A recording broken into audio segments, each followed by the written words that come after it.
Hi, my name is Marie, and I would like to give some tips on basic study habits that will guide you to a successful ending. And one basic thing I would like to say is that you must have proper rest from the beginning. You must have proper rest. And then also you must have a plan as you're getting ready to study. In the past, when I had some very many years ago, I know I don't look it, but I would have to make sure there was quietness in the area wherever I was going to have study time. I get very distracted very quickly, so I had to have very quiet places, quiet time. And from there, I know that things have changed within technology, so sometimes we just have to put the electronics away, take a deep breath, calm this time, collect your thoughts, and then move forward to whatever is before you that you need to plan for your study time. You must be prepared. Trying to focus on this subject and that subject it won't work for everyone. Everyone has a different way of studying. I do understand that. But you must, as I said from the beginning, proper rest is the number one key. And then from there, make sure that you're prepared and go forth. And as you develop your thought process, you'll be able to complete the task that was before you from the beginning.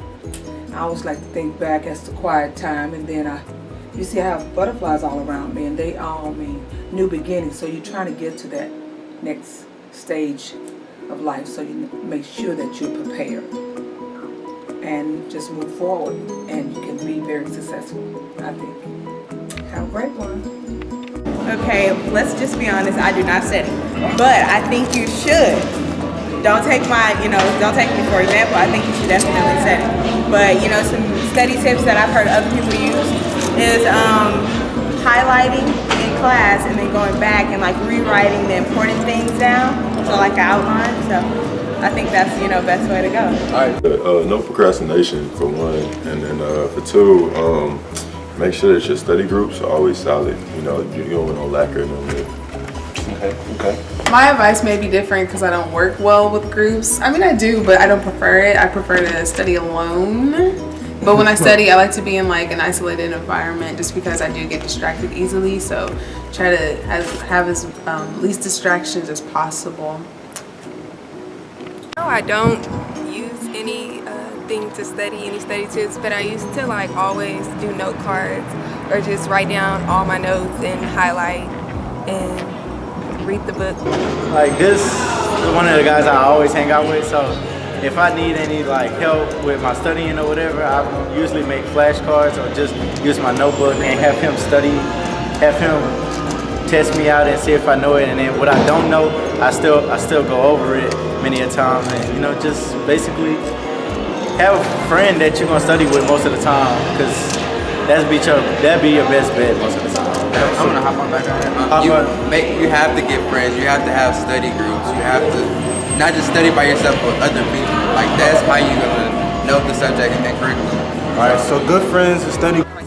Take lots of breaks. Bring lots of snacks. Keep some background noise. Nothing too quiet. Not too many distractions. Studying in a group is always better than studying alone. Hi, I'm Kathleen Straker, and we're going to be talking about study skills for just a minute. This is a book that I co-authored with Leighane Coleman about 6 steps to college success. And the things that you can do to be successful in college are prepare before you go to lecture. Go ahead and read your textbook, get a good set of notes, and that's going to help you review and self-test afterwards. And if you self-test before the teacher gives you a test, then you're going to know how well you're going to do before you even take the real exam. So those are my study tips for you. My study tips are basically I go home and kind of underline the words, whatever I get. I look over tests that I had and do note cards. That's basically it.